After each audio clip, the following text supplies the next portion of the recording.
ಪೂರ್ವ ತಾಲೂಕು ನೌಕರರ ಸಂಘಕ್ಕೆ ಕನ್ಯಾಗಪ್ಪ ಅಧ್ಯಕ್ಷರಾಗಿ ಆಯ್ಕೆ.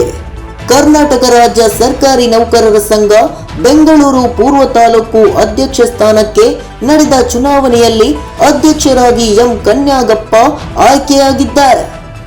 ಕೆಆರ್ ಪುರದ ತ್ರಿವೇಣಿ ನಗರದ ಶಾಲೆಯಲ್ಲಿ ನಡೆದ ಚುನಾವಣೆಯಲ್ಲಿ 34 ನಿರ್ದೇಶಕರು ಮತ ಚಲಾಯಿಸಿದ್ದು 20 ಮತ ಪಡೆದ ಕನ್ಯಾಗಪ್ಪ ಅಧ್ಯಕ್ಷ ಸ್ಥಾನಕ್ಕೆ ಆಯ್ಕೆಯಾಗಿದ್ದಾರೆ. ಪ್ರತಿಸ್ಪರ್ಧಿ ಶ್ರೀಶೈಲ ಕಣ್ಣಾಳ 14 ಮತ ಪಡೆದಿದ್ದಾರೆ.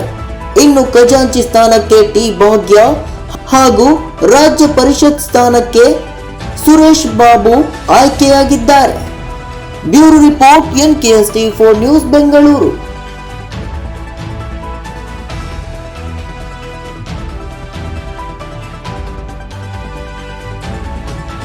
ಮೊದಲಿಗೂ ಎಲ್ರಿಗೂ ತುಂಬ ಧನ್ಯವಾದಗಳನ್ನು ಹೇಳ್ತೀನಿ. ಯಾಕೆ ಅಂತಂದರೆ ಈ ಒಂದು ಚುನಾವಣೆ ನಡೀತು. ಇದರಲ್ಲಿ ನನಗೂ ಮಹಿಳಾ ಸ್ಪರ್ಧಿಯಾಗಿ ನನಗೆ ಈ ಒಂದು ಚುನಾವಣೆಯಲ್ಲಿ ಸ್ಪರ್ಧಿಯಾಗಿ ಅವಕಾಶ ಮಾಡಿಕೊಟ್ಟಿದ್ದಾರೆ. ಸೊ ನಾನೆಲ್ರಿಗೂ ಸಹ ನಾನು first of all thank you ಹೇಳ್ತಾ, ಇನ್ನು ಮುಂದಿನ ಏನು ಸರ್ಕಾರಿ ನೌಕರರ ಸಮಸ್ಯೆಗಳು ಮತ್ತು ಏನು ಕೆಲಸಗಳಿದೆ ಅದನ್ನು ನಾವು ನಿಯತ್ತಾಗಿ ಒಂದು ಅವರ ಸಮಸ್ಯೆಗಳನ್ನು ಪರಿಹರಿಸೋ ನಿಟ್ಟಿನಲ್ಲಿ ಕರ್ತವ್ಯಗಳನ್ನು ನಿರ್ವಹಿಸ್ತೀವಿ ಅಂತ ಹೇಳ್ತಾ ನಾನು 2 ಮಾತು ಮುಗಿಸ್ತೀನಿ.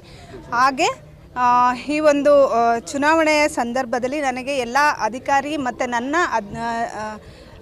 ನನ್ನ ಇಲಾಖೆಯ ಅಧಿಕಾರಿ ಮತ್ತು ಸಿಬ್ಬಂದಿಗಳು ಹಾಗೂ ನನ್ನ ಸಹಪಾಠಿಗಳು ತುಂಬ ನನಗೆ ಸಹಾಯ ಮಾಡಿದ್ದಾರೆ. ಅವ್ರಿಗೂ ಸಹ ನಾನು ಧನ್ಯವಾದಗಳು ಹೇಳ್ತಾ 2 ಮಾತು ಮುಗಿಸ್ತೀನಿ. ಈ ಒಂದು ರಾಜ್ಯ ಸರ್ಕಾರಿ ನೌಕರರ ಚುನಾವಣೆ ರಾಜ್ಯಾದ್ಯಂತ ನಡೀತಾ ಇತ್ತು. ಅದರ ಪ್ರಕಾರವಾಗಿ ಮೊದಲನೇದಾಗಿ ನಿರ್ದೇಶಕರ ಒಂದು ಚುನಾವಣೆ ನಡೆಯಿತು. ಅದರಲ್ಲಿ 34 ನಾನಾ ಇಲಾಖೆಗಳಿಂದ 34 ಜನ ನಿರ್ದೇಶಕರು ಅವಿರೋಧವಾಗಿ ಆಯ್ಕೆಯಾದರು.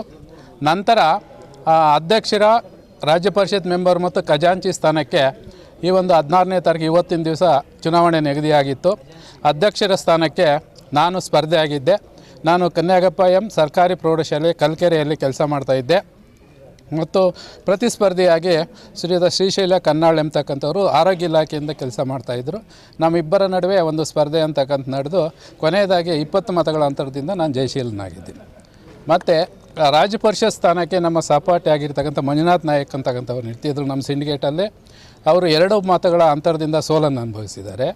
ಅದು ಒಂದು ಸ್ವಲ್ಪ ವಿಷಾದನೀಯ. ನಮಗೆ ಒಂದೇ ಸಿಂಡಿಕೇಟಲ್ಲಿದ್ದು ಒಂದು ಸೋತಿದ್ದರಿಂದ ಒಂಥರ ನೋವಿನ ಸಂಗತಿ. ಮತ್ತು ಮತ್ತೊಬ್ಬ ಮಹಿಳಾ ಸದಸ್ಯರನ್ನು ನಾವು ಆಯ್ಕೆ ಮಾಡ್ಕೊಂಡಿದ್ವಿ. ಏಕೆಂದರೆ ಮಹಿಳೆಯರಿಗೆ ಸ್ವಲ್ಪ ಮಹಿಳೆಯರನ್ನು ಕಣ್ಗಣಿಸಲಾಗಿತ್ತು. ಮಹಿಳೆಯರಿಗೆ ಪ್ರಾತಿನಿಧ್ಯ ಕೊಡಬೇಕು ಅಂತಕ್ಕಂಥ ಉದ್ದೇಶದಿಂದ ನಾವು ಮಹಿಳಾ ಅಭ್ಯರ್ಥಿಯಾಗಿ ತಾಲೂಕ್ ಪಂಚಾಯತಿಯ ಮ್ಯಾನೇಜರ್ ಆಗಿರ್ತಕ್ಕಂಥ ಟಿ ಭಾಗ್ಯಮ್ಮ ಅಂತಕ್ಕಂಥವ್ರನ್ನ ಅಭ್ಯರ್ಥಿಯನ್ನು ಮಾಡಿದರು. ಅವರು 19 ಮತಗಳನ್ನು ಪಡೆದು ಜಯಶೀಲರಾಗಿದ್ದಾರೆ. ಮತ್ತು ಅವರ ಪ್ರತಿಸ್ಪರ್ಧಿಯಾಗಿರ್ತಕ್ಕಂಥ ಗಿರಿರಾಜ್ ಅಂತಕ್ಕಂಥವ್ರು 15 ಮತಗಳನ್ನು ಪಡ್ಕೊಂಡಿದ್ದಾರೆ. ಇದು ಫಲಿತಾಂಶದ ವಿವರ. ನಂತರ ಈಗ ಮುಂದಿರ್ತಕ್ಕಂಥ ಸವಾಲು, ಈ ಬೆಂಗಳೂರು ಪೂರ್ವ ತಾಲೂಕಲ್ಲಿ ಇದು ಏನಾಗಿದೆ ಅಂದರೆ ಸಿಟಿ ಇದಾಗಿರೋದ್ರಿಂದ ಸರ್ಕಾರಿ ನೌಕರಲ್ಲಿ ನಾನಾ ಸಮಸ್ಯೆಗಳು ಅಂತಕ್ಕಂಥದ್ದು ಪ್ರತಿದಿನ ಬರ್ತಾ ಇರ್ತದೆ.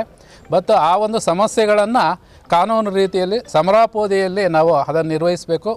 ಎರಡನೇದಾಗಿ ಒಂದು ಸ್ವಂತ ಕಟ್ಟಡ ಅಂತಕ್ಕಂಥದ್ದು ಇನ್ವೆನ್ಷನ್ ಮಾಡಿಸ್ಕೊಂಡು ಕಾಲಮಿತಿಯಲ್ಲಿ ಅಂದರೆ ಒಂದು 2 ವರ್ಷದ ಒಳಗಡೆ ನಾವು ಆ ಒಂದು ಕಟ್ಟಡವನ್ನು ಫಸ್ಟು ಕಟ್ಟಬೇಕು ಅಂತಕ್ಕಂಥ ಎಲ್ಲರ ಸಹಕಾರ ತಗೊಂಡು ಎಲ್ಲ ಇಲಾಖೆಗಳ ಮತ್ತು ಎಲ್ಲ ಒಂದು ಜನಪ್ರತಿನಿಧಿಗಳ ಎಲ್ಲ ಒಂದು ಇವರನ್ನು ತೆಗೆದುಕೊಂಡು ಆ ಕಟ್ಟಡವನ್ನು ಪೂರ್ಣಗೊಳಿಸ್ತಕ್ಕಂಥದ್ದು ನನ್ನ ಮೊದಲನೇ ಆದ್ಯತೆ.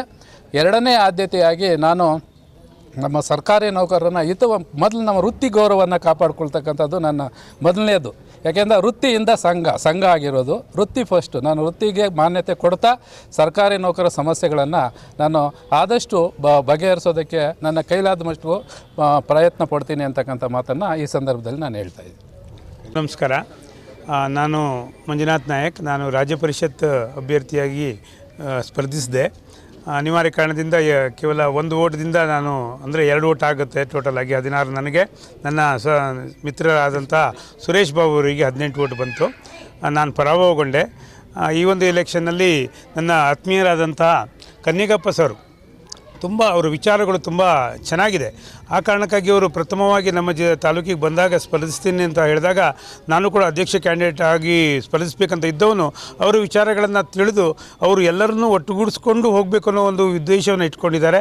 ಮತ್ತು ಈ ಒಂದು ಬೆಂಗಳೂರಿಗೆ ಅತ್ಯಂತ ಹತ್ತಿರ ಇರುವಂಥ ನಮ್ಮ ಈ ತಾಲೂಕು ಸಂಘ ಅಷ್ಟೊಂದು ಪ್ರಭಾವಿಯಾಗಿ ಬೆಳೆದಿಲ್ಲ, ಇದನ್ನು ಚೆನ್ನಾಗಿ ಬೆಳೆಸಬೇಕು ಅನ್ನೋ ಉದ್ದೇಶ ಇಟ್ಕೊಂಡಿದ್ದಾರೆ ಅನ್ನೋ ಕಾರಣಕ್ಕಾಗಿ ನೀವೇ ಅಧ್ಯಕ್ಷರಾಗಿ ಮುಂದುವರಿ, ನಿಮಗೆ ನಾವು ಸಪೋರ್ಟ್ ಮಾಡ್ತೀವಿ ಅಂತ ನಿಂತ್ಕೊಂಡು ನಾವು ಅವರಿಗೆ ಸಪೋರ್ಟ್ ಮಾಡಿದ್ವಿ.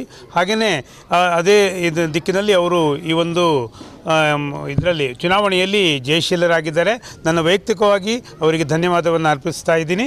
ಹಾಗೆಯೇ ನನ್ನ ಸಹೋದರಿ ಸಮಾನರಾದಂಥ ಭಾಗ್ಯಮ್ಮ ಟಿ ಅವರು ನಮ್ಮ ತಾಲೂಕ್ ಪಂಚಾಯಿತಿಯಲ್ಲಿ ಮ್ಯಾನೇಜರ್ ಆಗಿ ಕೆಲಸ ಮಾಡ್ತಾ ಇದ್ದಾರೆ. ಚಿಕ್ಕ ಏಜ್ ಆಗಿದ್ದರೂ ಕೂಡ ದಕ್ಷತೆಯಿಂದ ಈ ಒಂದು ಚುನಾವಣೆಯಲ್ಲಿ ಭಾಗವಹಿಸಿ ಅವರು ಕೂಡ ಜಯಶಾಲಿಯರಾಗಿದ್ದಾರೆ. ಮತ್ತು ಈ ಒಂದು ತಾಲೂಕಿಗೆ ಎಲ್ಲ ರೀತಿಯ ಏನೇ ಬಿಲ್ಲುಗಳ ಕೊರತೆ ಇದ್ದರೂ ಕೂಡ ಅದನ್ನು ಬೇಗನೆ ಪರಿಹರಿಸ್ತೀನಿ ಅನ್ನೋ ಒಂದು ವಿಶ್ವಾಸವನ್ನು ಇಟ್ಕೊಂಡು ನಮಗೆ ಈ ಒಂದು ಸ್ಪರ್ಧೆಯಲ್ಲಿ ಭಾಗವಹಿಸಿ ಜಯಶೀಲರಾಗಿದ್ದಾರೆ. ಅವರಿಗೂ ಕೂಡ ನನ್ನ ಪರವಾಗಿ ವೈಯಕ್ತಿಕವಾಗಿ ಧನ್ಯವಾದವನ್ನು ಅರ್ಪಿಸ್ತಾ ಇದ್ದೀನಿ ಮೇಡಮ್. ಹಾಗೆಯೇ ನಮ್ಮ ಈ ಒಂದು 34 ಜನ ನಾವು ಒಂದು ಡೈರೆಕ್ಟರ್ಗಳು ಇದ್ದೀವಿ ಈ ಒಂದು ಸರ್ಕಾರಿ ನೌಕರರ ಒಂದು ಸಂಘದಲ್ಲಿ. ನಾವೆಲ್ಲ ಒಟ್ಟಿಗೆ ಸೇರಿ ನಾವು ಈ ಒಂದು ತಾಲೂಕನ್ನು ಒಂದು ಮಾದರಿ ತಾಲೂಕನ್ನಾಗಿ ಮಾಡ್ತೀವಿ ಅನ್ನೋದನ್ನು ಈ ಭರವಸೆ ನನ್ನ